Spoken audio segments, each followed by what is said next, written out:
பொறுப்பற்ற முறையில் எதை வேணாலும் பேசிக்கொள்ளலாம் என்பது அவங்களுடைய நிலைப்பாடாக இருக்கு. அவசரங்களை எதிர்கொள்வோன்றாரு. அப்ப தயாராயிட்டாங்கன்னு புரிஞ்சுக்கலாமா பிஜேபி? பதில் வேற மாதிரி சொல்லுவாங்க. சீக்கிரமா ஈரான் அழிச்சிட்டா எல்லாம் செட்டில் ஆயிரும்னு அவங்க சொல்லுவாங்க. மோடி அரசாங்கத்தை பொறுத்தவரை, பிஜேபியை பொறுத்தவரை, சங் பரிவாரை பொறுத்தவரை வலுத்தது வாழ்ந்தால் போதும். எனவே அவங்க தனியாக பக்கம் தான் நிற்கிறாங்க, ட்ரம்ப் பக்கம் தான் நிற்கிறாங்க. நீங்கள் ரஷ்யாட்ட ஒரு நிர்பந்தம் என்று வந்த பிறகு ஒன்று அதை ரெசிஸ்ட் பண்ணியிருக்கணும், இல்லைன்னா இதர நாடுகளில் வாங்கியிருக்கணும். அது ரெண்டும் இல்லாததுனால தான் இந்த பிரச்சனையாக இருக்குது. ஒரு ஃபாரின் பாலிசியை பற்றி பொதுவாக இந்திய மக்கள் பெருசாக பேசுகிறது கிடையாது. அதனால் அவங்க வச்சதான் சட்டமாக நடத்திட்டு இருந்தாங்க. அதனுடைய விளைவாக நமக்கு இன்றைக்கி பற்றாக்குறை என்பது ஏற்பட்டு. இன்னைக்கு அது சமையல் கேஸாக இருக்கலாம், நாளைக்கு டீசலாவோ பெட்ரோலாவோ இருக்கலாம். எனவே இப்போ பிரச்சனை என்னன்னா, இந்த போர் நிற்கிற வரை இந்த நிலைமை நீடிப்பதற்கு வாய்ப்பு. தமிழகத்தின் பல எம்பி எம்எல்ஏக்களின் வெற்றிக்கு வித்திட்ட கிங் 360 தேர்தல் வியூக சாப்ட்வேர் 2026 புதிய வாக்காளர்களின் அப்டேட் விவரங்களுடன் உங்கள் தொகுதியில் உங்கள் வெற்றிக்கு வித்திடுகிறது. உங்கள் வாக்காளர்கள் தொகுதி, பூத், ஆண், பெண், வயது என பல வகைகளில் ஒரே நொடியில் உங்கள் விரல் நுனியில் bulk WhatsApp, bulk voice call, viral தேர்தல் பிரச்சாரங்கள், ட்ரெண்டிங் செய்திகள் என கிங் 360 தேர்தல் வியூக பணிகள் குறித்த விவரங்களுக்கு உடனடியாக இணைந்திடுங்கள். உலக தமிழர்களுக்கு வணக்கம். இது கிங் டிவி. இன்றைய நிகழ்வில் நம்மோடு தோழர் கனகராஜ் இணைகிறார். தோழர் வணக்கம். தோழர் வணக்கம். தமிழ்நாடு முழுக்க இன்றைக்கு பேசு பொருளாக மாறியிருப்பது, ஒரு பதட்டத்தை ஏற்படுத்தியிருப்பது சமையல் சிலிண்டர், குறிப்பாக வணிகத்திற்கு பயன்படுத்தக்கூடிய சமையல் சிலிண்டர் தட்டுப்பாடு வந்திருக்கிறது. இது ஒரு அவசர நிலை தான், இதை நம்ம எதிர்கொள்ள தயாராக இருக்கணும். திரு அண்ணாமலை பேசியிருக்கிறார். என்ன நடந்துட்டு இருக்கு, எங்கெல்லாம் கையாலாகாதனமாக நடந்து கொண்டிருக்கிறது ஒன்றிய அரசு? இல்லை, உங்களுக்கு இன்னைக்கு அது சமையல் கேஸாக இருக்கலாம், நாளைக்கு டீசலாவோ பெட்ரோலாவோ இருக்கலாம்ன்றீங்க. நடக்கும் வாய்ப்பு இருக்குன்றீங்க. நடக்குமா? ஆக்சுவலாக வாய்ப்பு இருக்குன்னு தான் நான் ஃபீல் பண்ணுறேன். ஏன்னா நீங்கள் நீங்கள் 2022க்கு முன்னால் 22 பிப்ரவரி, அதாவது உக்ரைன் ரஷ்யா வார் தொடங்குவதற்கு முன்னால் நாம் நிறையா இறக்குமதி செஞ்சது கல்ஃப் கண்ட்ரீஸ்லேருந்து தான். சரி. அப்போது நம்ம வெறும் ஒரு நாளைக்கு 66,000 பேரல் மட்டும்தான் கச்சா எண்ணெய் நம்ம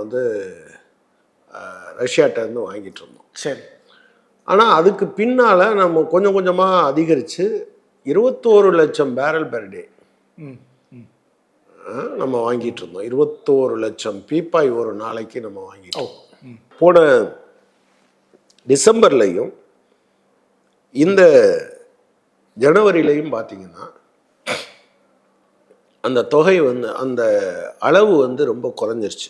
இந்த ஜனவரியே அவங்க கணக்கு சொல்லி இருக்கிறபடி ஆக்சுவலாக நம்முடைய ஒட்டுமொத்த நமக்கு தேவையில் நம்ம அல்லது இறக்குமதியினுடைய மொத்த அளவில் 40% வரை ரஷ்யாவிலேருந்து இறக்குமதி பண்ணிட்டு இருந்தோம்.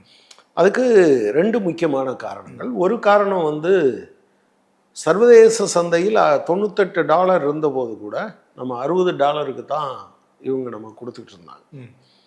அது ஒன்று. அப்படின்னா நீங்கள் $38, மோர் தேன் 50% நமக்கு கம்மியாக கிடைச்சது அப்படிங்கிறது ஒரு அம்சம்.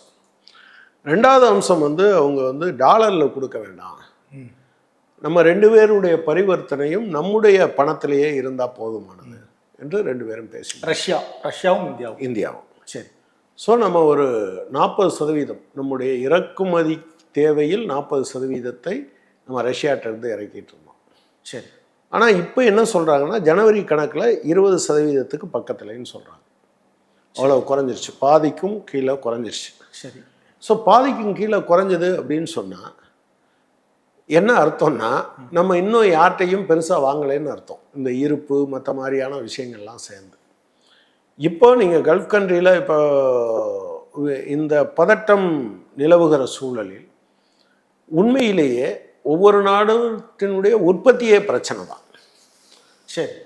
நீங்கள் கல்ஃப் கண்ட்ரீஸில் இருக்கக்கூடிய என்னுடைய நண்பர்கள், ஆரம்பத்தில் என்னோட வேலை பார்த்த சில பேர் இப்போது இங்கே வேலை பார்க்குறாங்க. அவங்ககிட்ட பேசினா சீனியர் இன்ஜினியர்ஸ் மட்டும் வாங்க, 50% லோடில் தான் இண்டஸ்ட்ரி இயங்குது அப்படிங்கிற மாதிரிலாம் சொல்லியிருந்தாங்க. ஸோ அது ரெஸ்டோர் ஆயிடுச்சான்னு தெரில. எனவே உற்பத்தியே கொஞ்சம் குறைவாக இருப்பதற்கான வாய்ப்பு இருக்குது. எனவே இப்போ பிரச்சனை என்னன்னா, இந்த போர் நிற்கிற வரை இந்த நிலைமை நீடிப்பதற்கு வாய்ப்பு இருக்கு. நான் வந்து இந்திய அரசு என்ன என்ன அதை முன்தயாரிப்பு என்னவா இருந்திருக்கணும்னு கேட்குறேன். இந்திய அரசு பொறுத்தளவில் முன் தயாரிப்பு அப்படின்னு சொன்னால் கொஞ்சம் ஸ்டாக் வச்சுருந்துருக்கலாம். இப்போ இறக்குமதியை குறைச்சாங்கல்ல, குறைச்ச சமயத்தில் மற்றவங்களோட பேசுறதுக்கான வாய்ப்பை இவங்க அதிகப்படுத்தி இருந்திருக்கணும். இம்போர்ட்டை அதிகப்படுத்துறதுக்கான வாய்ப்பை பண்ணியிருக்கணும். நமக்கு சுற்றி உள்ள எந்த நாட்டிலையும், அது வந்து பாகிஸ்தானோ அல்லது வந்து பங்களாதேஷோ அல்லது இவங்க சைனாவோ அல்லது ஸ்ரீலங்காவோ, அவங்களெல்லாம் இந்த ஃபாசல் ஃபியூயல் இதில் இது பெருசாக ஒன்றும் இல்லை. இவங்க எல்லாரும் இறக்குமதி செஞ்சுக்கிட்டு தான் இருக்காங்க. எனவே நீங்கள் ரஷ்யாட்ட ஒரு நிர்பந்தம் என்று வந்த பிறகு நீங்கள் இதர நாடுகளில் வாங்கியிருக்கவே ஒன்று அதை ரெசிஸ்ட் பண்ணியிருக்கணும், இல்லைன்னா இதர நாடுகளில் வாங்கியிருக்கணும். அது ரெண்டும் இல்லாததுனால தான் இந்த பிரச்சனையாக இருக்குது. எனவே நம்முடைய அரசாங்கம் அது வந்து ஒரு ஃபாரின் பாலிசியை பற்றி பொதுவாக இந்திய மக்கள் பெருசாக பேசுறது கிடையாது. அதனால் அவங்க வச்சது தான் சட்டமாக நடத்திட்டு இருந்தாங்க. அதனுடைய விளைவாக நமக்கு இன்னைக்கு பற்றாக்குறை என்பது ஏற்பட்டிருக்கு. இல்லை, இதை இன்னும் ஒரு படி மேலே தொடர், ஒரு அலட்சியத்தை அரசு கையாண்டு இருக்கிறது அப்படின்றத புரிஞ்சுக்கலாம். ஆமாம், அவங்களுக்கு அதுக்கு ஒரு காரணம் என்னென்னா, இந்த மாதிரியான எல்லா விஷயத்துலையும் இதை எதிர்கட்சிகள் மேலேயோ யார் மேலேயோ தூக்கி போட்டு அவங்க பாட்டில் போயிட முடியும். ஒரு எந்த விதமான இதுவும் இல்லாமல் அவங்களால பேச முடியும். இப்போ உதாரணமாக பண மதிப்பிழப்பு பிரச்சனை அப்படின்னு சொன்னால் 50 நாளில் என்னை உயிரோடு எரிச்சிரு அப்படின்னு சொன்னால் நரேந்திர மோடி அடுத்து யாராவது கேட்டாங்களா? இல்லை 2 கோடி பேருக்கு வேலை தருவோன்னு சொன்னியே, ஏன் இல்லைன்னா அதுக்கு பின்னாலேயும் அவங்க ஜெயிச்சிட்ருக்காங்க. அதே போல் விவசாயிகளுக்கு 1.5 மடங்கு விலை தருவேன்னு சொன்ன பிறகும் அவங்க ஜெயிச்சிட்ருக்காங்க. ஸோ அவங்க என்ன நினைக்கிறாங்கன்னா, பொறுப்பற்ற முறையில் எதை வேணாலும் பேசிக்கொள்ளலாம் என்பது அவங்களுடைய நிலைப்பாடாக இருக்குது. அந்த காரணத்தினால தான் அவங்க பண்ணியிருக்காங்க. இந்த போரை பற்றி ஒவ்வொருவரும் என்ன நினைக்கிறாங்க அப்படின்றத நம்மளால புரிஞ்சுக்க முடியுது. நீங்கள் என்ன நினைக்கிறீங்க, இல்லை நான் என்ன நினைக்கிறேன், பாமர மக்கள் நினைக்கிறாங்க அப்படின்றத புரிஞ்சுக்க முடியுது. பிரதமர் என்ன நினைக்கிறாரு இந்த போரை பற்றி, அவர் என்ன புரிதல் இருக்கு? அவருக்கு 2 விதமான இது இருக்கும். அவங்கள பொறுத்தவரை வலுத்தது வாழும் என்கிற அந்த கொள்கையில் அவங்க இருக்காங்க. சரி. ஸோ நீங்கள் வந்து நாகரிக சமூகத்தினுடைய நிலைப்பாடு என்னன்னா, சமூகத்தின் கடைக்கோடியில் இருக்கக்கூடிய ஒரு மனிதனுக்கும் மற்றவர்களுக்கு கிடைக்கிற வாய்ப்பு கிடைக்கணுங்கிறதுக்காக யோசிப்போம். ஆனால் நீங்கள் வந்து இந்திய அரசாங்கத்தை, மோடி அரசாங்கத்தை பொறுத்தவரை, பிஜேபியை பொறுத்தவரை, சங் பரிவாரை பொறுத்தவரை வலுத்தது வாழ்ந்தால் போதும். மற்றவங்க அதனால தானே நீங்கள் உங்களுக்கு ரிசர்வேஷன் வேணாங்கிறது அதுலேருந்து தான் வருது. நீங்கள் அதே போல் நீங்கள் நெத்தன்யாகுவோட அவங்க வந்து கூடி குழவுவதற்கு அதுதான் காரணமாக இருக்குது. அல்லது அமெரிக்கா யார் மேலே நீங்கள் வந்து இப்போ நீங்கள் வந்து ஒரு நாட்டினுடைய தலைவர் கொல்லப்பட்ட பிறகும் கூட 5 நாளைக்கு நீங்கள் வந்து ஒரு அது என்னது இரங்கல் செய்தி எழுதுவதற்கு கூட நீங்கள் பெருசாக சொல்ல வேண்டாம். அந்த தூதரகத்தை போய் சொல்கிறதுக்கே உங்களுக்கு 5 நாள் பிடிக்குது. இதர நாட்டில் உள்ள எல்லா தூதரகங்களுக்கும் நீங்கள் சொல்ல வேண்டாம்னு நினைக்கிறீங்க. எனவே வெற்றி பெற்றவர் பக்கம் நின்று கொள்வது. அது பிரிட்டிஷ்காரன் இந்தியாவிலேருந்து அவன் இருந்தபோது அவன் வெற்றி பெற்றுக்கொண்டு இருக்கிறான்னு அவன் பக்கம் நிற்கிறது. அது அவங்களுடைய இயல்பு. அதன் அடிப்படையில் தான் அவர் செயல்பட்டிருக்காரு. நீங்கள் வெறுமனே இவரைன்னு பார்க்காதீங்க. யார் இப்போ சில நேரங்களில் நம்ம மக்கள் பேசும்போது நரேந்திர மோடி அல்லது அந்த பக்கம் ட்ரம்ப் இருக்கும்போதா செக்வாராவை கொண்டாங்க, ட்ரம்ப் இருக்கும்போதா நஜிபுல்லாவை கொண்டாங்க, ட்ரம்ப் இருக்கும்போதா நொரேகாவை தூக்கிட்டு வந்தாங்க, ட்ரம்ப் இருக்கும்போதா சத்தாம் ஹுசேனை கொண்டாங்க, ட்ரம்ப் இருக்கும்போதா கடாஃபியை கொண்டாங்க. ட்ரம்ப் வர்றதுக்கு முன்னாலே இதெல்லாம் நடந்துருச்சே. சரி. அப்போ நீங்கள் அதை எந்த கேட்டகரியில் சேர்ப்பீங்க? அது ஏகாதிபத்தியத்தினுடைய குணம். அதே மாதிரி நரேந்திர மோடியினுடைய குணம் இல்லை இது சங் பரிவாருடைய குணம், பாஜகவினுடைய குணம். அந்த இடத்துல நீங்கள் புத்தரை கொண்டு போய் வச்சிங்கனாலும் அவர் சங் பரிவாராக இருந்தால் இப்படி தான் இருப்பார், இல்லைன்னா அவரை ரிமூவ் பண்ணிடும். தகுதி உள்ளது தப்பி பிழைக்கும் அப்படின்றதுல தெளிவாக இருக்காங்க. எனவே அவங்க வந்து நெத்தன்யாகு பக்கம் தான் நிற்கிறாங்க, ட்ரம்ப் பக்கம் தான் நிற்கிறாங்க. அந்த பெரும்பான்மை வாதம்ங்கிறது இருக்குல்ல, அதனுடைய நீட்சியை நீங்கள் இது எல்லாத்துலேயும் பார்த்தீங்கன்னா அது வார்த்தை. இப்போ நம்ம பேசிட்டு இருக்க இதே நேரம் தமிழ்நாடு முழுக்க பல உணவு விடுதிகளில் சொல்லக்கூடிய தகவல்ன்றது சிலிண்டர் தட்டுப்பாடு காரணமாக நாங்கள் இந்த வேலையை நிறுத்துறோம் அப்படின்றாங்க. இது என்ன அளவுக்கு பாமர மக்களிடம் பாதிப்பை ஏற்படுத்தும்? வணிக நிறுவனங்களை தாண்டி உணவு விடுதலை இனி உணவு இருக்காது, 2 நாள் விடுப்பு 3 நாள் விடுப்பு அப்படின்றாங்க. என்ன வயது? இல்லை, உணவு விடுதின்னா பெரிய ஆட்கள் மட்டும் இல்லைல்ல, அவங்க நிறையா சேமித்து வச்சுருப்பாங்க. இல்லைன்னா பிளாக்ல எப்படி வாங்குறதுன்னு அவங்களுக்கு தெரியும். சரி. ஆனால் சாதாரண சின்ன சின்ன விடுதிகள் இருக்குல்ல, அதில் சாப்பிட்றவங்களாம் யார்? சாலை ஓரத்தில் கடை போட்டிருக்கிறவங்ககிட்ட சாப்பிட்றது யார்? அன்றாடம் காட்சிகள். ஸோ இப்போ அவங்க என்ன செய்யணும்?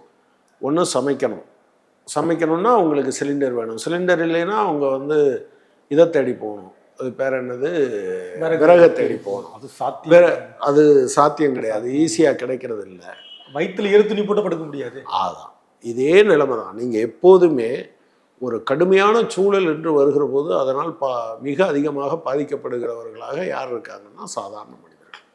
நம்ம கடந்த நேர்காணலில் கூட பேசியிருந்தோம், அமெரிக்கா, இஸ்ரேல், ஈரான் போர்னா தமிழ்நாட்டிலேயே கண்டன முழக்கம். அதான் இப்போ கூட ஒரு போஸ்ட் போட்டால் கேட்குறாங்க, நீங்கள் தமிழ்நாட்டை பற்றி பேச முடியுங்களா?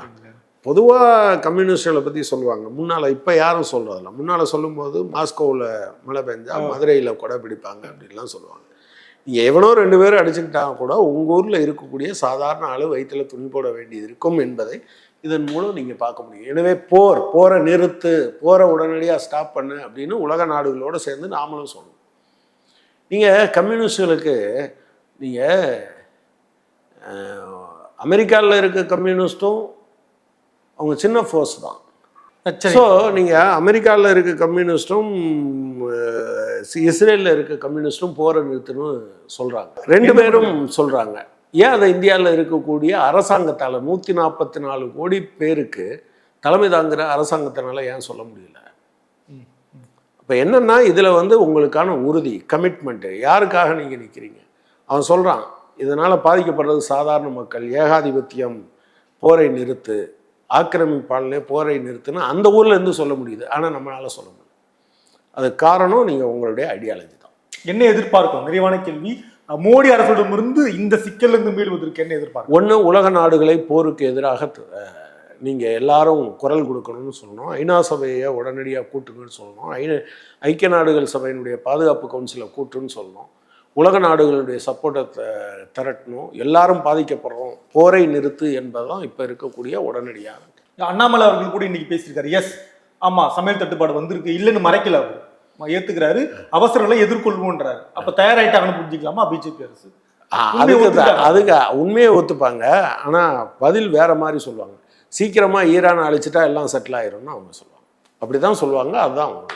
நன்றி தோழர். நன்றி தோழர். தமிழகத்தின் பல எம்பி எம்எல்ஏக்களின் வெற்றிக்கு வித்திட்ட கிங் 360 தேர்தல் வியூக சாப்ட்வேர் 2026 புதிய வாக்காளர்களின் அப்டேட் விவரங்களுடன் உங்கள் தொகுதியில் உங்கள் வெற்றிக்கு வித்திடுகிறது. உங்கள் வாக்காளர்கள் தொகுதி, பூத், ஆண், பெண், வயது என பல வகைகளில் ஒரே நொடியில் உங்கள் விரல் நுனியில் bulk WhatsApp, bulk voice call, viral தேர்தல் பிரச்சாரங்கள், ட்ரெண்டிங் செய்திகள் என கிங் 360 தேர்தல் வியூக பணிகள் குறித்த விவரங்களுக்கு உடனடியாக இணைந்திடுங்கள்.